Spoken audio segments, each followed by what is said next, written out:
Welcome to a different kind of top 10 list. Up to now, I have done top 10s of different categories and giving you information about them.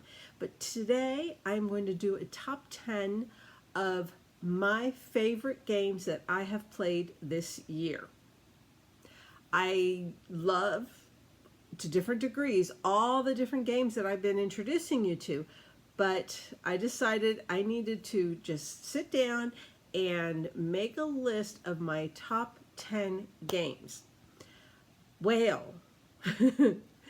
I went around and I started writing down. I looked at games, my shelves and my little baskets with the smaller games, and I'm looking at everything and I'm writing down the games that I look at and they make me smile. And I'm here like, okay. I ended up with a list of 21. So then I had to sit down and decide which were going to be my specific top 10. So that you don't miss out on all these wonderful games. I will quickly tell you at the end the other ones and why, specifically why I didn't put them on the top 10 list, okay? Because they're all wonderful games, but there were reasons behind why I didn't put them on the top 10. And those reasons might not be a problem for you. In fact, they might be a plus for you. So let's get started and get a clue about my favorite top 10 games that I've played in this year, 2021. It will not include any games I play in December because, well, I've started playing some games in December, but I don't think any of them are new or were not already available for me to choose for this list. But of course, the end part of this month, I hope to be with family and play some more games, including some games I have not had a chance to play yet this year. So those couldn't come onto this list. They might make my top 10 next year just because I'll have had a chance to play them. So let's get ready, let's get steady, and get a clue about these top 10 that put a smile on me and give me joy to play. Number 10 is Qwirkle. I've done a video on Qwirkle, so you can go and check it out and all of its intricacies. It came out in 2006. It is they've got it down as a medium easy game. In fact, they give it a score of complexity of 1.62 on Board Game Geek, and I think that's way too high for what it is. I think it's more like a 126. Let's invert the 6 and the 2 and make it a 126 instead of a 162. I don't think it's as complicated. Even as uncomplicated as a 162 is, I think it's even easier than that. Qwirkle came out, it's the oldest one on my list, 2006. So it's the oldest one. It averages, well, its retail is $35, but you can usually find it for about $25. So Qwirkle, not too hard to find, not hard to play, and reasonable for what you get for your pocketbook. And all you have in it are these tiles. Tiles, a bag, and the rules. Components, length of play, about 30 minutes. Uniqueness, it's tiles, kind of like dominoes, but by the time you put them in rows and columns, excuse me, either all different shapes but the same color, or all different colors but the same shape, that's all you do. But it ends up looking kind of like Scrabble because the crossword type thing, but it's colors and shapes. Qwirkle, my number 10. Number 9, So Clover. So Clover is a party game, and it came out this year. This is the newest one on my top 10 list. Quirkle is my oldest, and So Clover is my newest. It came out in 2021. It is a very simple game, but in fact, I think, again, I would reverse the last two numbers. Board Game Geek has this as a 1.06. That is almost the same as Old Maid. And this is a little bit more complicated than Old Maid. It's not complicated. I would give it a 1.6 out of 5 in complexity. Rather than a 1.06, I would give it a 1.60. It's a party game. Components, you get these cards, and you get these four-leaf clovers that are right on boards, shaped like clover, and you're basically, for uniqueness, it's a word game. It's a party game, a word game. You know, if you can play Balderdash and Categories and those kind of mass market games, you can play So Clover. It is a little bit in that you have to come up with the right word to connect to not necessarily related words. And that's about it. I mean, and then everyone else tries to guess. It's a cooperative game. Everyone's trying to get everyone to get this correct. So it's a cooperative game, but it's a word game, and it's really not that hard, but I think it's harder than Old Maid. And it retails, you can get it for about $25. And that is my number 9, So Clover. My number 8. It happens to be the only roll and write on my list, though I love roll and writes. So but I had, I love games. So there was just so many other games. So Silver and Gold is going to represent my roll and writes. It is my favorite roll and write right now. It is, because it's easy to get people to play it. The components include wipe off cards and markers, and that's it. Everything else, that's the whole thing. You are going to flip cards that have a Tetris shape, a polyomino shape, and everyone has a few little cards that kind of represent islands, but they're all weird shaped, and they're all little squares in this shape, and you just X out the shape that was on the card that just got flipped over. Everyone does it at the same time, so there's no downtime. It's a quick game. It's an easy game. It's rated a 1.17, and I agree with that. I think it's that easy.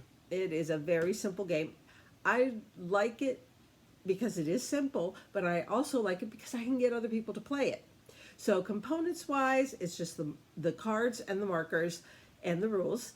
And length of play, it's really about 20 minutes. It's a quick game, 4 rounds, very quick, and easy to play. Uniqueness, it's a roll and write.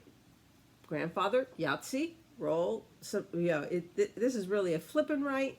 You're flipping a card and then writing something, but it's in the same family as the category as a roll and write, which of course the grandfather roll and writes in the mass market is Yahtzee, where you roll dice and you write something down. This is you flip a card, you write something down. Simple. In fact, easier than Yahtzee, I would say. And so.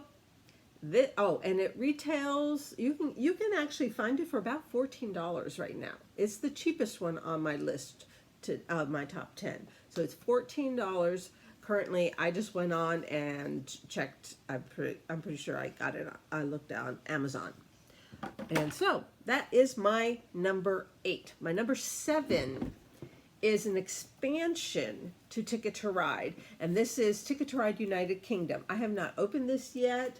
But I have played one at the Dice Tower retreat in this past September, and that's when I got introduced to Ticket to Ride United Kingdom.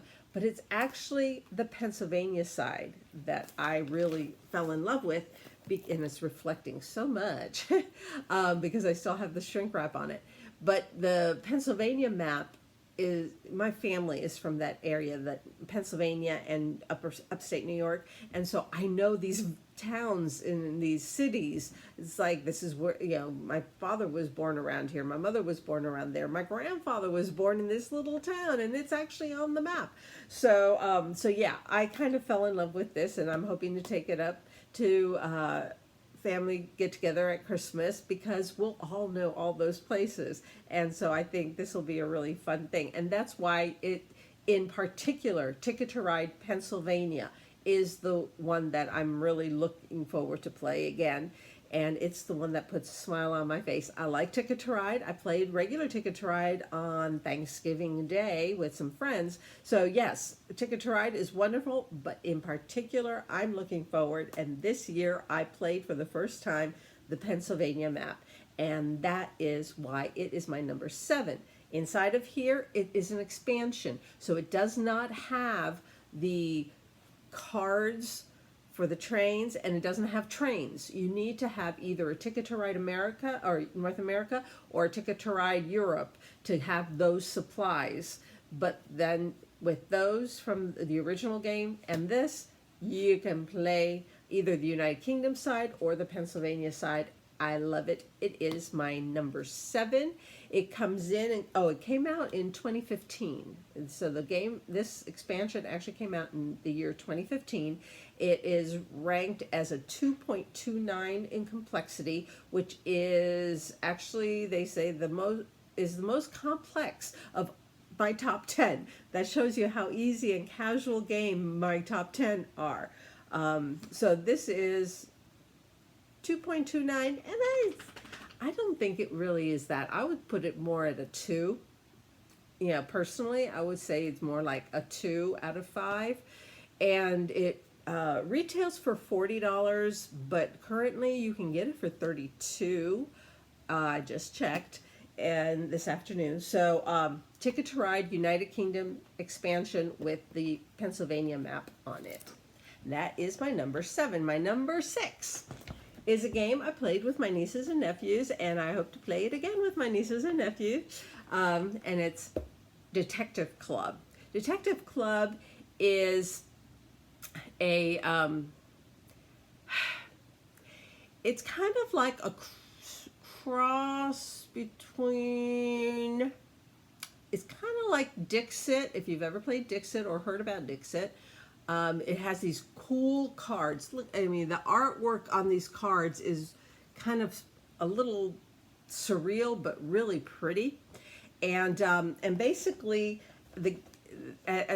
of course, the components in here are cards, and then some little little things to vote with, little cardboard tokens to vote with. And that's basically the components in here. But the length of play, it was about 45 minutes. But if you play the full thing, especially with 4 people, it works really well. It does play 4 to 8 people, so you actually, this can be like a party game, but not a ha party game, more though we had fun trying to come up with our reasoning why we chose this card.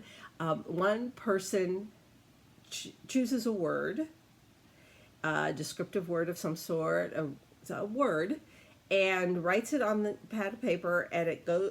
Everyone gets a copy of it except one is blank. They didn't write what their secret word was, but everyone then puts down a card from their hand that supposedly has something to do with that word. But the person who doesn't know the word kind of gets looks at everybody's cards. Hopefully they're not the first person right after, because they will have very few clues. But anyway, they put down a card that they think has something to do with what everyone else's has something to do with. And you do this 2 times. And then the person who chose the original word explains why their two pictures have something to do with that word. And then you go around and everyone also explains why they chose these two cards to represent that word, including the one who is bluffing. It's a bluffing game, but it gives you something to work with. Spyfall is, yeah, this is kind of like a cross between Spyfall and Dixit. It has, you can actually use the Dixit cards for this if you want to add some new cards to it, new pictures. But Spyfall is also a game where one person is the spy and they don't know the information everyone else knows, and they have to bluff it. And so in Detective Club, that person is bluffing. It's a bluffing game. But the reasoning behind the cards you choose can be hilarious. It's a fun game. It's an easy game. It is actually rated at a complexity of a 1.26, and I agree with that one. A 1.26 out of 5. 1 being the lowest. You know, Old Maid is 1.05. So it's kind of like, yeah. 1 being the lowest, 5 being crazy hard. This is a 1.26. Very good. It retails for $40. So this is Detective Club, my number 6. And now we keep on going. Top 5. My number 5 is a game that I can't get people to play it with me. I've played it 2 or 3 times now, with three different settings, 3 different groups of people. And I want to say my cousin Doug and his wife Susan are the best at this with me. And my friend Linda, we were laughing so hard because we were just not communicating well with this game. First Contact, my number 5. It's a game where one side is the aliens visiting and the others are the humans. It's kind of like an Egyptian setup theme, but it has nothing to do with Egypt, unless you're into Stargate, and then, you know, that kind of setting. That's Stargate, where you have these aliens who come that look like the gods, and they're trying to communicate with their symbols, and the people are trying to figure out, does that mean horse? Or not? And then they're trying, the aliens are trying to, they have certain things that they're trying to accomplish or receive from the humans. They want a horse, they want, some water, they want, so they're trying to get across what they need, and the humans are trying to understand what they're asking for. It's a cute word association, and a code type of game, and I love it, but finding someone to play it with me and it's harder than I would like. So I've only played it 3 times, and I really would like to play more. So I'm hoping to take it north for my nieces and nephews, and maybe my sister and my brother, sister-in-law maybe. I don't think my sister Karen will like it, so I'm not even going to try. It came out in 2018. Oh, I didn't mention Detective Club also came out in 2018, but it came out in 2018. The complexity is 2.13, and I agree. 2.13 sounds about right. Inside of this, the components will be cards and little shields to hide your information, and some cards that you can whiteboard type writing and erase with the markers. Those are the kind of components inside of it. Length of play is about 40 minutes, and that's about right. So First Contact, let's see, you can get it in different places for between $30 and $37. So First Contact is definitely a game. It's a game for 2 to 7 players. Again, it goes to a good family game because it goes that wide in number. I really like these. So Clover goes up to 7. Silver and Gold is only up to 4, I think. Yeah. Detective Club goes to 8. Ticket to Ride is 4. But First Contact will go up to 7 players. So that is my number 5, First Contact. I love this game.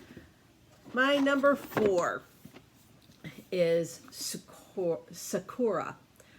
Sakura came out in 2018 as well. So we had 3 2018s in a row. And it is a game, and let me just look for the number of people right off the bat. Unless they're not. Okay, 2 to 6 players, and it takes 20 to 40 minutes. Yeah, it goes closer to the 20 minutes than a 40-minute. Yeah, I don't see it lasting that long. Maybe with 2 players. I actually think it's a shorter game the more people you have. But it goes up to 6 players. Again, a great family or family gathering time. You know, and now that we're getting close to Christmas. Yeah, Sakura. And it is the premise. Well, first of all, in it, there's a small board and then cards and the tokens representing the people, including the emperor. And the concept is that the emperor is taking a stroll through the cherry blossom park, the park with cherry blossom trees. And every time you're trying to, every time he stops to enjoy looking at one of the Sakura trees, one of the cherry blossom trees, you want to be the closest to him without ever bumping into him. And you score depending on what order you are from the emperor. And he stops 3 times in the game. It's a small card game, you know, he strolls and the game's done. So it's really not a long game. And so let's see, components and length of play, uniqueness. I don't know any other real game like this. You're trying to be close without hitting them, because you lose space and you have to go back spaces and lose one of your little tokens of honor, your honor tokens. You lose honor by bumping into the emperor. And so yeah, I don't really know another game like it. And it's ranked as a 1.22, and I think that's about right. A 1.22 from 1 to 5 of complexity. It's really not a hard game to play. It takes a little bit of time to explain it, but once it's been explained to teach it, the play goes very quickly, very easily, and people, it's just a little bit of strategy of what card are you going to play, because the card will have different people moving forward or backwards. You or one of your opponents, or even the emperor himself. So that's all that the cards are, is movement. You put it down and the emperor moves, or you move, or the other people move. You force people to bump into him and lose face and lose honor. So yeah, that's Sakura. And you can get it right now. Individuals are selling it on Amazon for between $20 and $30, and that's about the price. I mean, I think it is 30. The retail was 30, but people are now, they've played. End of the year, they're selling their copy. Some of them are new, some are used. $20 to $30. Sakura. That was my number 4. Number 3, I played for the first time this past weekend, and it is Picture Perfect. Picture Perfect came out last year in 2020, that horrible year. Not to be confused with this past year, 2021, but 2020. Picture Perfect is so unique. Yeah, there is no game that I could think of. In fact, when I was playing it, there were 4 of us playing it, and my friend, she said that it reminded her of playing with paper dolls. That's how unusual this game is. It is, Basically what you're trying to do, and I'm trying to see that because I only have the cover with me because the box is big and heavy. I did play the game, so let me pull up a picture of it and show you what my finish, what it could look like when you're done. Oh, no, let's do it. Let me put this down for a minute so I can show you. This was my setup at the end. All these little standees here, and this is my background, and this is the back of a friend's, and there's another one, and then there was another one here. But you are reading each person here. What you're trying to do is to take the perfect picture, picture perfect, and you're trying to set people up so that they are happy and will make a good picture. Some people don't want to be standing next to other people. Some people want to be next to the table. Others want to not have their face seen, and others want to block the face of somebody. And you look at the cards and you place them and others around them, trying to complete their wish, the most wishes possible, because you get more points if you they each have 3 things that they want to accomplish to be in the perfect place in this picture. And if you can get all 3 of them, then you get double points. If you get none of them right, you get a -3. So it can be anywhere from a -3, a 0, a 1, or a 1, a 3, or a 6 points, or even double. Whatever that is, there's a special card for that. And you're just creating this tableau of people, of paper people, and a dog and a plant, and and it's just a really unusual game, but it's fun.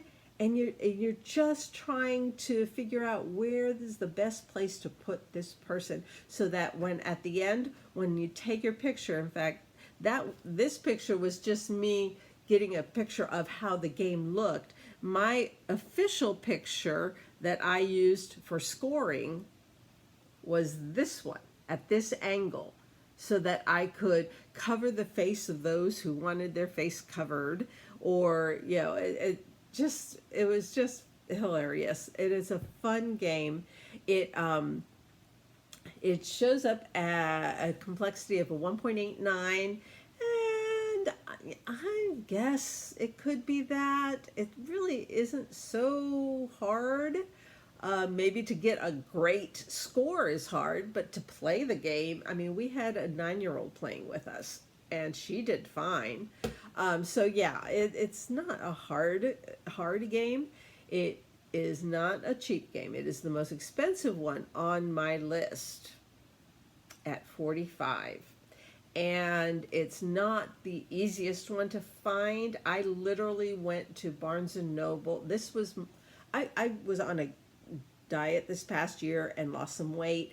And so I bought this the day of my 1-year anniversary. I've been on maintenance for 3 months, and I weigh exactly what I needed to weigh, and it was my 1 year. So I got this as my non-food. Congratulations, you've done a good job. It retails at $45. It is not the cheapest at all. And it's not always easy to find. I went to Barnes & Noble because someone in a Facebook board game group took a picture of one at their Barnes & Noble, and I was like, oh, they might have it at my Barnes & Noble. So I went there and I couldn't see it. And so I asked somebody, and he says, well, we had one, and it's gone. You might want to talk to customer service. And so I went to customer service and I talked to him, and they said, well, we don't have any in the back right now, but we have a couple coming in this week. Do you want us to put a hold on it? I'm like, yes, please. And so they put a hold on the one of 2 that they were receiving. For the entire store, they had 2 coming in. and I went back and I picked it up on the day of my 1 year anniversary. So this was, and we played it, and it's just a fun game because it's so different. Yet it's not complicated. It's just so different. So that's my number 3. It earns a high spot because it is fun and it is different. And then my number 2 is Project L. Project L is a game, another one that I got people to play this weekend. And it's polyomino shapes. and you have the basic cards. There's a stack of them. They are heavy cardboard, but they have a recessed shape in them. And you're using these little plastic shapes to fill them in, to fill in the whole thing, and then you get points for every card that you fill in, and then you empty it out, and you got the points put aside, and you usually win another little plastic piece, and then you pick more puzzle cards and you fill them in with the little plastic pieces you have that are different shapes, polyomino shapes, Tetris shapes, and that's the whole game, is these thick, heavy cards that have a recessed empty space in them in a certain shape, and you're just putting these little smooth plastic, different color, beautiful colors. The cover does not do it justice at all. And everyone who has played it has commented on how easy it was. By the way, yes, came out in 2020. This came out in 2020 as well. It was, a good year for games, actually. And so that's the components are just these heavy, thick cards, and all these there's 9, 5, 6, 7, 8, 9 different shapes, different sizes from 1 to 4, little block square size, and it is ranked at 1.52 complexity. And I think it's not the actual filling in, but it's the strategy of which card, how many points do I want to go for? Do I want to go for an easy card to fill at 1 point, a medium one at 3 points, or one of the bigger ones at 5 points that will take a lot of pieces and take a little bit longer time to fill, but it's worth 5 points?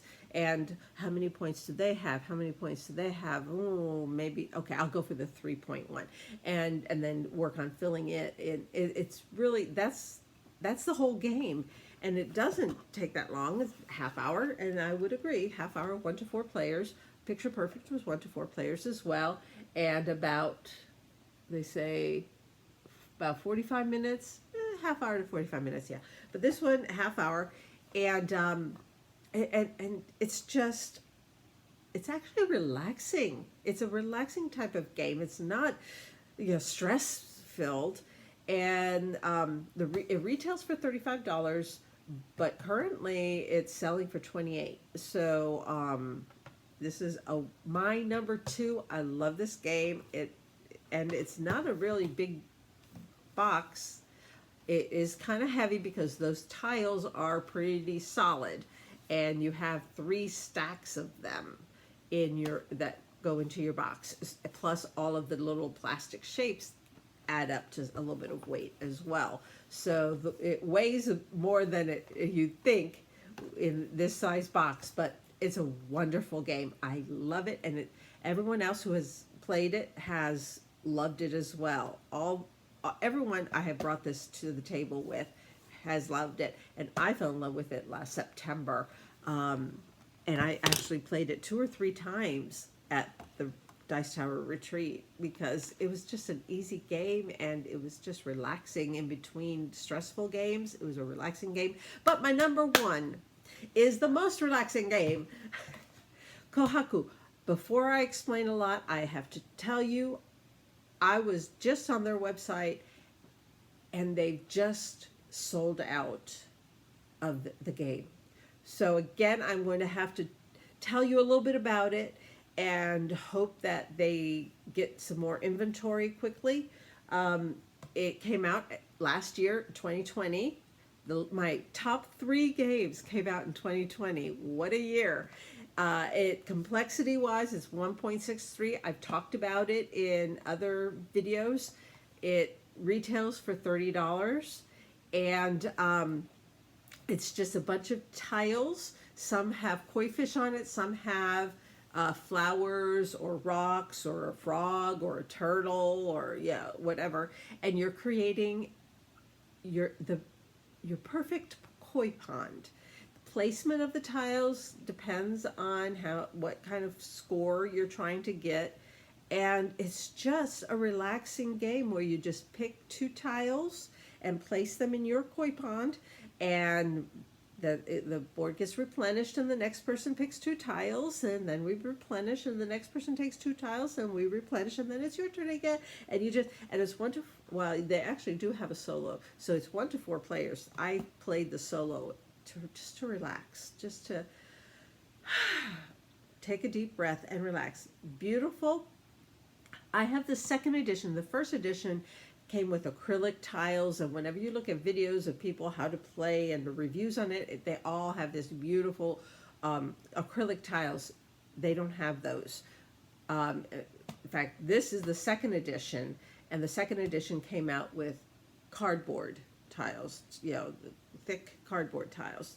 Still beautiful artwork. So I'm not complaining. Plus, of course, the price was probably less than half the price of those original acrylic tiles. But I'm hoping that they're not completely sold out, or that they're. But check. You can only get them on their website, 25th Century Games, which is apparently headquartered in Atlanta. I saw that. Kohaku is just. It's my #1 game that I've played this year. It is relaxing, it is pretty, and it's easy to teach people. It's easy to play, and I really wish that just a couple days ago when I last checked, they still had some. So I'm hoping that they're not completely out, and or if they are, that a 3rd edition is in the works. That they've sold, if they've sold out of 2 editions in less than 2 years, it's a popular game because it is so wonderful. It's my #1. Now, why did these others not make it? Well, I'm going to start with the #1. There are 3 games that I put to the side because this was going to be my #1. But now that I know that this might be hard to get, I need to tell you about those other 3 games, because one of those might be just right for you. One is called Arboretum, and I've mentioned Arboretum in one of either my card video or my small box big game video. I think it's in my card video. Don't quote me on that one. But Arboretum is similar in that you are placing playing cards that have trees on them in a certain pattern to get points, just like you're using these to try is create a certain koi pond. Well, with Arboretum, you're creating an arbor of trees, and very pretty trees, and so it's very similar in that same kind of gameplay. Arboretum. Another one that's similar is Village Green. Arboretum came out in 2015, by the way. Village Green came out in 2020, and in it, it's a little. You've got different aspects, trees and bushes and gazebos and all that kind of stuff, and you're trying to create the perfect park in the center of town. And the placement of the different things, the cards, will score you different ways. Again, it's the similar gameplay, and that's why I left Arboretum and Village Green to the side, because Kohaku was my favorite out of them. I own Arboretum, and I love Arboretum. My friend owns Village Green, and I really like playing Village Green with her. I have not put it on my Christmas wish list because my Christmas wish list already has 20 games, and I don't want to kind of inundate my family with more games on my wish list. Anyway, so both of those are wonderful games. And another one that scores kind of similar, but you're not actually creating like a 3x3 type thing, which you do with Arboretum and Village Green. With Parade is a card only game, and it's on my list of card only, my video of card only games. Parade is when you place down a card, depending on what the number and color is, you might have to pick up some of the previously placed cards, and your scoring goes with the score of what you have at the end of the game, and you're wanting to end up with the lowest score in that thing. But the reason why it's in that same similar type of setup, because you've got to be careful what card you play to see what you're going to actually end up with. So Parade, and that came out in 2007. It has kind of like a Cheshire Cats on the cover so that you can see, because there's other parades. You want to look for the purple cover with the Cheshire Cat big smile on the front. And those are the three that remind me of Kohaku, that they play very similarly.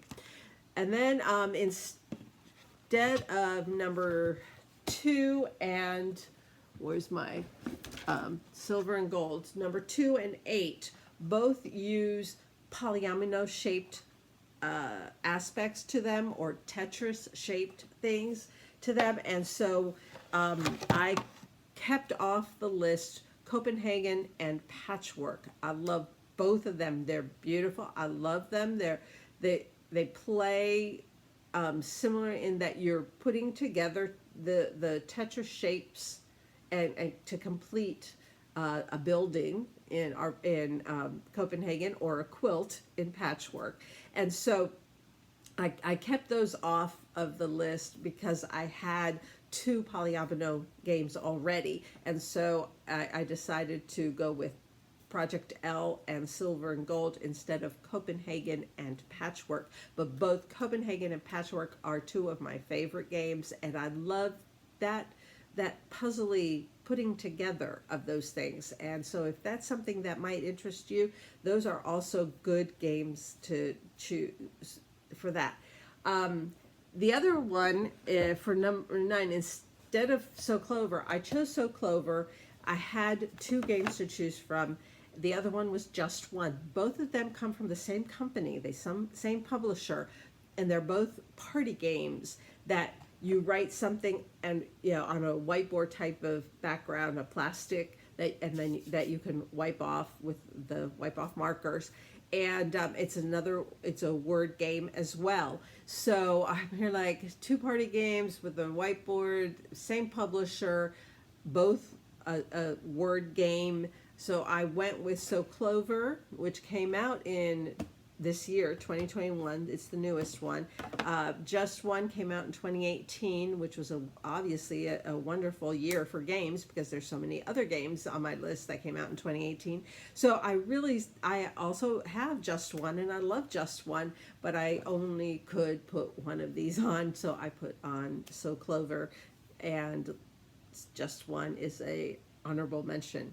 And then I have 6 games that I did not put on because they tend to be thinkier games. In fact, they go from lightly thinky or a little bit more complex than most of these games, to much more complex. And since this is a casual gamer, get a clue, casual gamer channel, I didn't want to get too complicated. Now the first one is not, I mentioned it in my Just Card video, and it's Fallen Angels. Fallen Angels came out in 2018, and it's a complexity of a 2. But it's hard to explain to people, hard to teach people, and it sounds much more complicated than it really is. It's a deduction game, really. And but it's hard to get people to play it. So I kind of put it off to the side and said, though I love playing this, it's hard to get people to play it because it's not pretty and it looks more complicated than it really is. And so I'm still hoping to play it this Christmas. Anyway, then the next one, get a little bit more complicated, is Cryptid, and it is a pure deduction game, and it comes in at a 2.21, and I personally, I think it might be more like a 2.5, at least for me. I've only played it a couple times, but I really enjoyed it, and I discovered that I really like deduction games. I got a clue that I really, not just mass market deduction, but actual deduction games, and Cryptid is a deduction game. And you're trying to figure out which quadrant this sea monster is hiding in. The cryptid is hiding somewhere on this board, and you have to figure it out. I love the game, but it is a little bit more complicated, and so I left it off the list. Another one, a little bit more complicated, is called The Loop. It's a cooperative game, and it is a time loop where you're trying to get fast enough to put out, basically it's like putting out fires. It's like stuff is happening and you're trying to get the Dr. Foe is creating duplicates of himself in different time periods, and you're trying to stop them and get them back, put them back in their right time, and but you're all working together. I don't know, I think I would work, it might work better with more people than just a couple. I played it with 3 people and it went well. We actually won, barely by the skin of our teeth, but we won. we got Dr. Foe back into one time period. And so, yeah, so it's called The Loop, and it's called The Loop, not Loop, because there's other loops, but it's called The Loop. And it's a fun game, but it's a little bit more complicated. And then a little bit more complicated than that is one called Honey Buzz. See, now we're getting into ones that I don't normally talk about on this casual gamer channel. But if you know somebody who wants something a little bit more complicated, or maybe you want something a little bit more complicated, Honey Buzz it has some beautiful components. The honey, the nectar are beautiful components. If you have little children who like to pop things in their mouth, you might not want to have this game around them because it looks like gummy bears. The nectar, the honey and stuff look like different shapes of honey, of gummy bear type thingies, see-through acrylic, beautiful gummy, kind of slightly gummy feel. Yeah, so you don't want to eat them, but it's beautiful, and just that description tells you how beautiful it is. And basically, it's a market game. You're building up, your supply, and kind of like a card drafting type of thing, worker placement. If you know what I'm talking about, you'll understand. But basically, you want to buy low, sell high. It's a market type of game with honey and nectar and bees. So that's called Honey Buzz. It came out in 2020. The Loop came out in 2020. Honey Buzz came out in 2020. Cryptid came out in 2018. Fallen Angels came out in 2018. Can you notice 2018 and 2020 are big years for my favorite games. The next one is not on this list. Not only is it complex, it's over a 3.04, but it actually doesn't come out until next year, 2022. It's scheduled to come out in 2022. Originally it was supposed to come out this year, but it got pushed off because everything gets pushed off. And I've played it a couple times. The kind of like the sample version of it at the retreat. They had like a pre-production version, and it's called Blood on the Clocktower. It's a social deduction game, and if you've ever heard of the game Ultimate Werewolf or Ultimate Ultimate Werewolf, that kind of thing. It's similar to that, Blood on the Clocktower, sorry. And each player is a different person, has different personality ability or non-ability. They're either on the good side, the bad side, or someplace nebulous in the middle. You have werewolves and or demons or whatever, and villagers, but it's just it takes a couple hours. The more people you have, the longer it takes. If you have 8 people playing, it might only take an hour and a half. If you have 12 people playing, it'll take 2.5 hours. I mean, but it's a social deduction. You're trying to figure out who are the bad guys, who is the ultimate bad guy, and you're trying to kill them, choose them as the one to be killed each day. The villagers vote during the day to kill off somebody, and at night the demon or werewolf or whatever it is kills off one of the villagers. and you're trying to get the bad ones before they get you. And that is Blood on the Clocktower. I know it's very different. No components except for the person who's running the game has the components, but as a villager or as a minion or whatever, you don't have anything tactile. You're just you might have the paper with the list of what possible parts people might have. And then my last one on this is the most difficult of all of these, and it comes in at a 3.19, and it came out in 2018. It's called Obsession, and Obsession is a worker placement game, cards, you get little meeples shaped like maid, housekeeper, the butler, all those kind of worker placement meeples. And it takes place in Victorian England, and you are running a household in Victorian England, and you're giving tea parties, and you're having a dinner party, and you're trying to get the important people to come to your dinner party, and you score depending on all of that kind of stuff. It is much more complicated. It is not a casual game. It is on the side of more complex. I think of 3 to 4 as more complex. 4 to 5 is over the top hard. I don't do those. I kind of stick below 4. I have done some that are 3.8 and stuff, and they're brain burners. But Obsession, because of the theme, is Victorian England or turn of the century, 1900.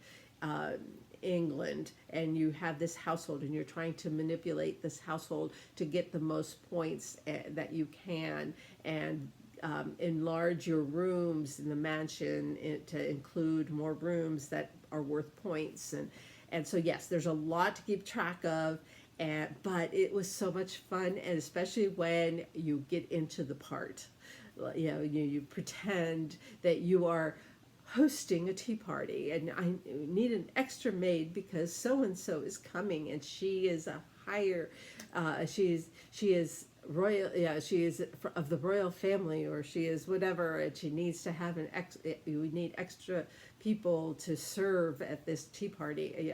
It's a silly thing, but it's a fun thing, and it's a worker placement, basically worker placement. You're buying up rooms so you can do more and get more servants. They hire more servants, hire servants away from other people, offer them more so you can steal their butler because he's such a good butler. Anyway, so it's just a fun game, and that was called Obsession, and that is 21 games, my top 10 plus my honorable mention 11. And now this has been a long video, but I'm not sure if I'm going to be able to do another video this year. So I wanted to make sure I got my top 10 plus some extras.